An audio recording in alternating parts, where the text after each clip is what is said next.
Hello and welcome to Sabha TV. You're watching Midday News with your host Rajat Kane. Let's have a look at the top headlines. Prime Minister Narendra Modi to launch BJP's campaign in Maharashtra with mega rally in Nasik. Chief Minister Devendra Fadnavis says BJP is set to embark on Maha Vijay Yatra in the state.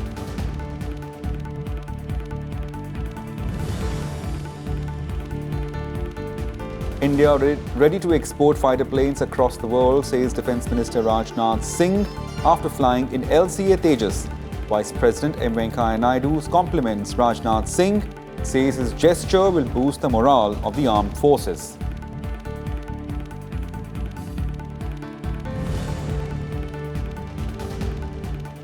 President approves ordinance to ban e-cigarettes. Ordinance bans sale, production, trade and advertisement illegal. Violators to face jail term and fine.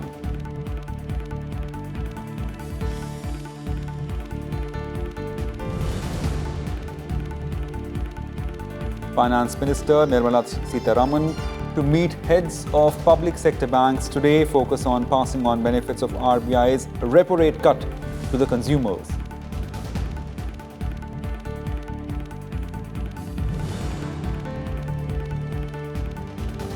And 20 killed in suicide bomb attack in Afghanistan. 90 others injured as truck bomb devastates a hospital in Jammu province. Taliban claims responsibility.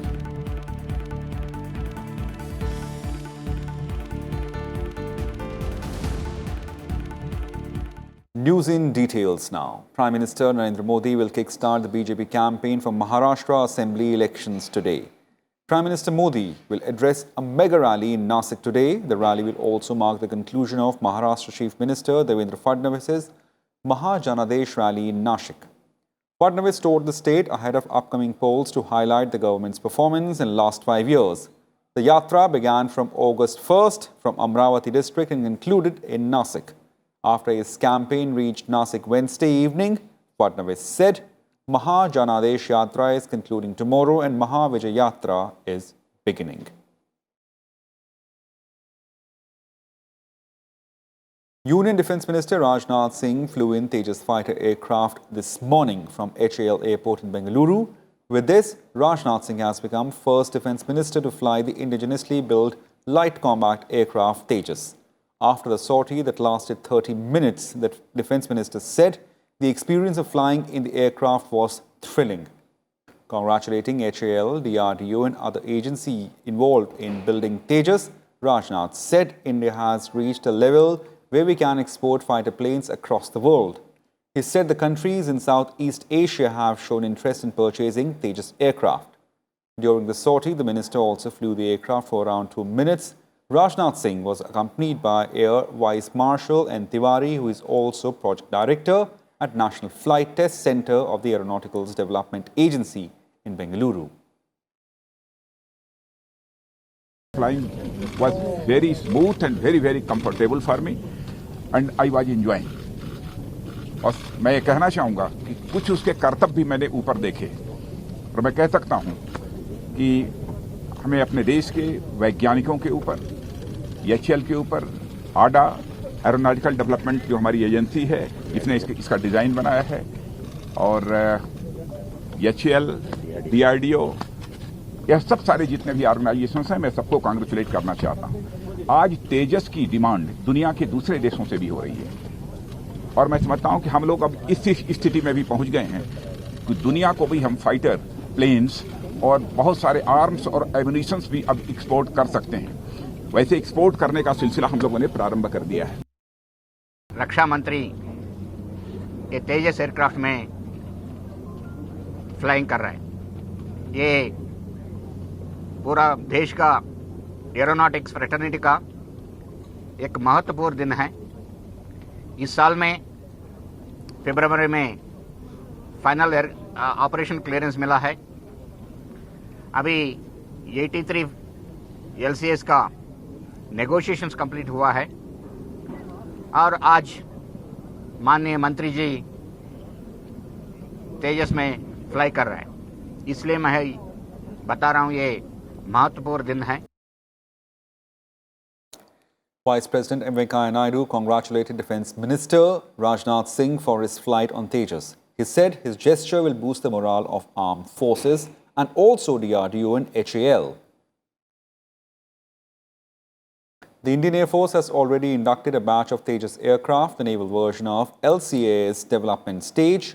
The Tejas is designed to carry a veritable plethora of air-to-air, air-to-surface, precision-guided and standoff weaponry.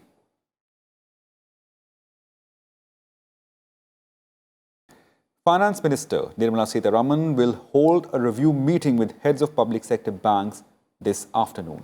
In the meeting, the government is set to ask public sector banks to expeditiously repo rate linked products.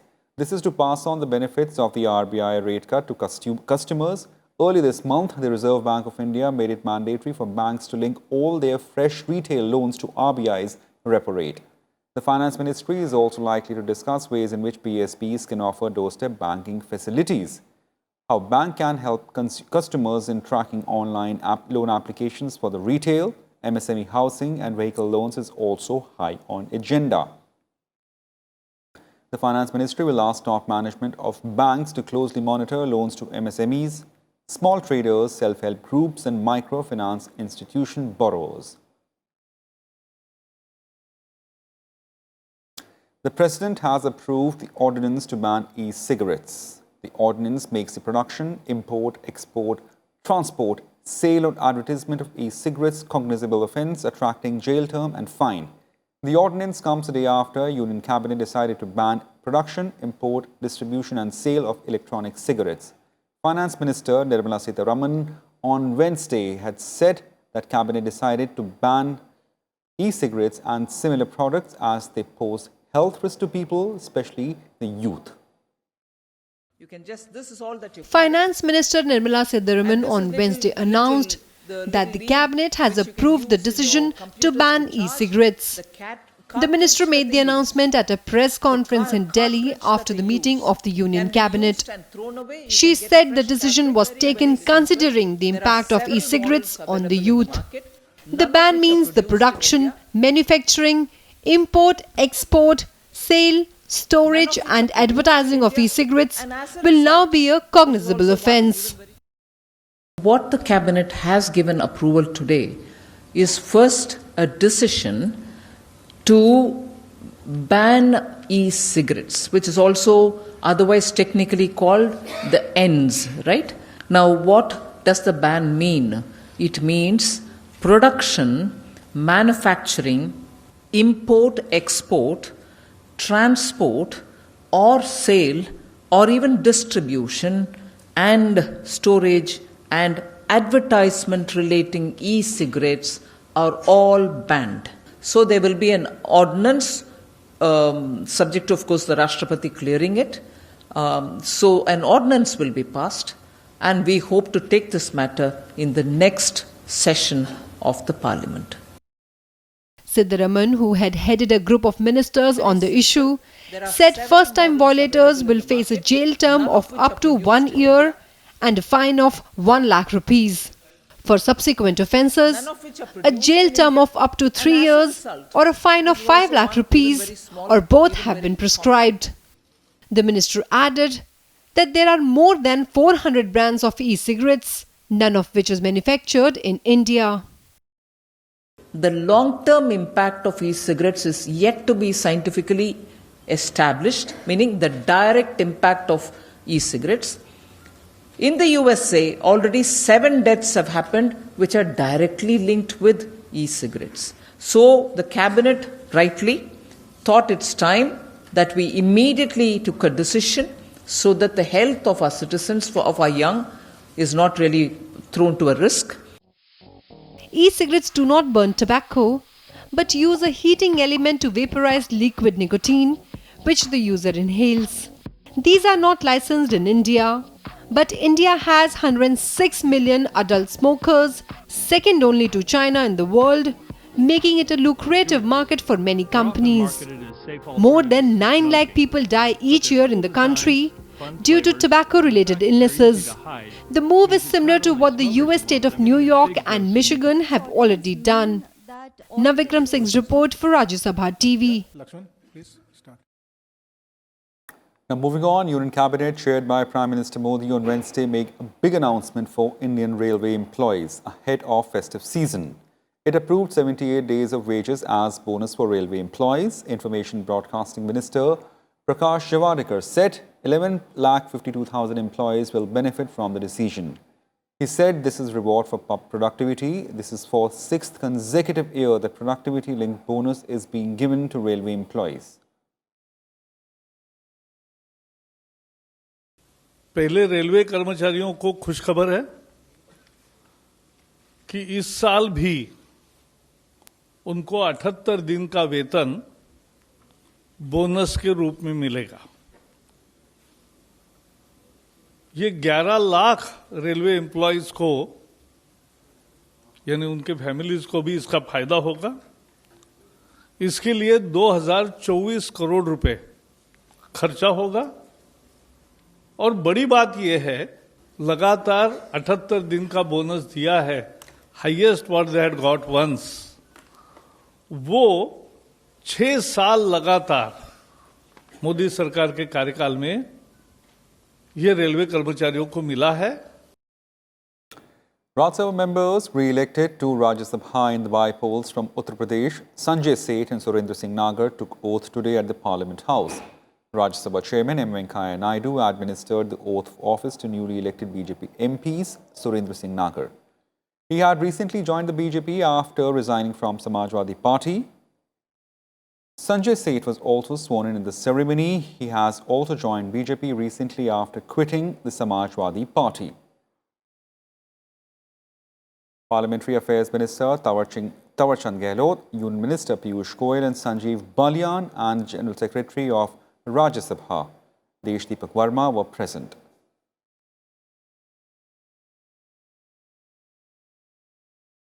Presenting roadmap for India for Pakistan-occupied Kashmir, Jammu and Kashmir Governor Satyapal Malik on Wednesday said the development works in Jammu and Kashmir will prompt people of Pakistan-occupied Kashmir to revolt against Islamabad and join India.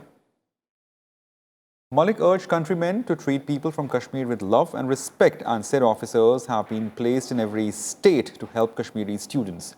Jammu and Kashmir Governor and Prime Minister R.K. Singh jointly inaugurated 15 power projects and laid the foundation stone for 20 others worth 10,000 crore rupee in state. Addressing the event, Prime Minister said the government is working to ensure 24 hours electricity supply to all the citizens of country, including Jammu and Kashmir and Ladakh. The Jammu and Kashmir Governor said the government has taken steps to ensure uninterrupted power supply to Jammu and Srinagar cities from this winter. Target PoK है तो हमको लड़ाई के बजाय जम्मू कश्मीर की तरक्की के आधार पर उसको हम ले सकते हैं। अगर हम जम्मू कश्मीर के लोगों को इज्जत दे सकें, अपने सर पे बिठा के दिखा सकें, पूरे देश में उनको सबसे बेहतरीन और शानदार नागरिक बना के दिखा सकें, यहाँ के बच्चों के भविष्य की रक्षा कर सकें, यहाँ कारोबार ला सकें, यहाँ खुशहाली ला सकें और यहाँ इतनी बिजली ला सकें कि हमारी चमक पीओके में दिखे, तो मैं गारंटी करता हूं साल भर में पीओके में उपद्रव हो जाएगा और आपको बिना लड़ाई के पीओके मिलेगी। So we are going to make sure that we give them that 24/7 supply, and we are also laying down standards of service. That if there is a fuse call, it will be attended in so much time. If the transformer conks out, it will be replaced in so many hours. We are laying down standards of supply. This is what we are doing throughout the country, and that includes Jammu and Kashmir. Time for a very short break. More news on the other side.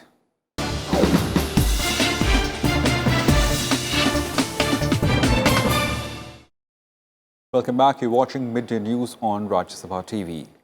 Moving on, Yogi Adityanath government in Uttar Pradesh has completed 2.5 years in the office. Addressing a press conference, UP Chief Minister highlighted some of the major achievements of the incumbent BJP government, which was elected after a gap of 15 years to the state.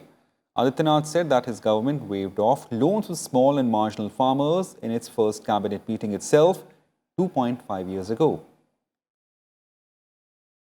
तो स्वाभाविक रूप से आज से 2.5 वर्ष पहले हम सबके सामने चुनौतियां अनेक थी।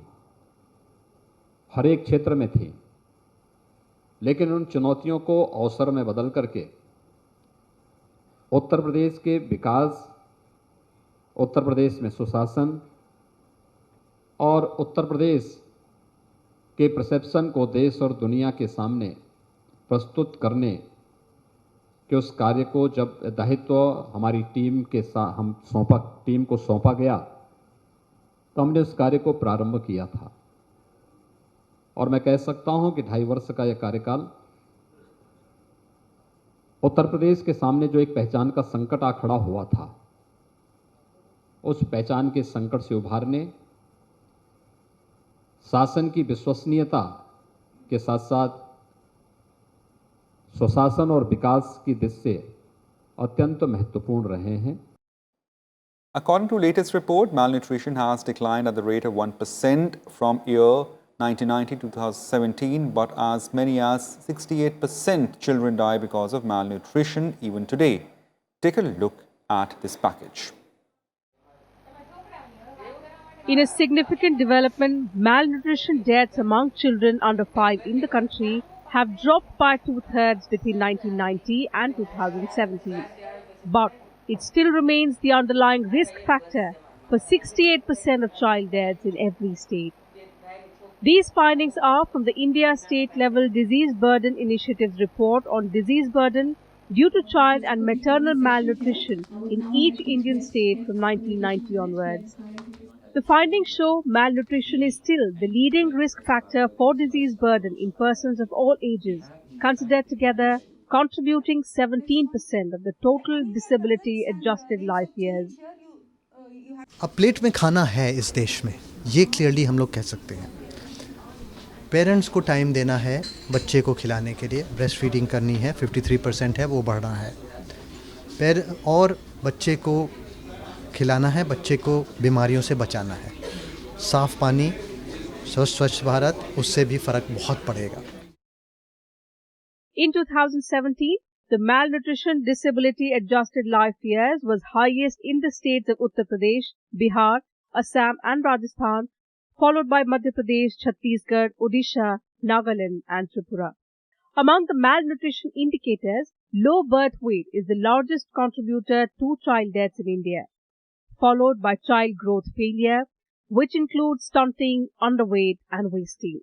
The prevalence of low birth weight was 21% in India in 2017, ranging from 9% in Mizoram to 24% in Uttar Pradesh. In the same year, the prevalence of child underweight was 33%, ranging from 16% in Manipur to 42% in Jharkhand. The proportional contribution of malnutrition to the diaries, that is the disease burden overall, in all age groups together, dropped from 36% in 1990 to 17% in 2017. Fundamentally important again to remember, so much improvement has happened, but at the same time, we have to recognize that it continues to be the leading risk factor still. But that's not all. Another area of concern is the rise in child obesity. According to the report, 12% children under the age of 5 were found to be overweight in the year 2017. The annual rate of increase between 1990 and 2017 was 5%, which varied from 7.2% in Madhya Pradesh to 2.5% in Mizoram. It is higher in more developed states, but is rapidly increasing in all other states. The state-specific findings in the report highlight the extent of the effort needed in each state to achieve the national and global targets for various indicators.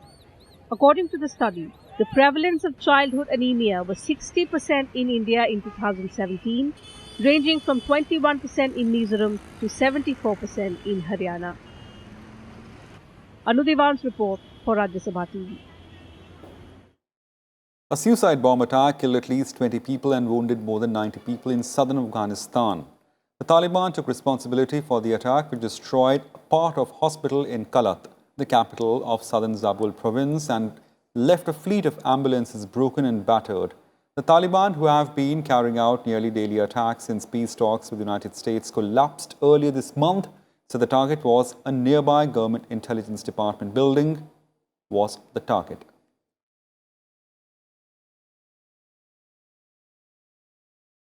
Israeli Prime Minister Benjamin Netanyahu's Likud party trailed its main rival, Blue and White, by 31 to 32 seats Wednesday after an unprecedented repeat elections in the country, putting country's longest-serving premier on a shaky ground and raising the possibility of a unity government.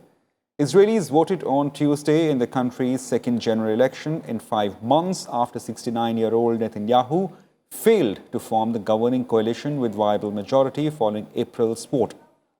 The Central Election Committee said the Blue and White party seemed to be taking a lead over Likud party after 91% votes were counted.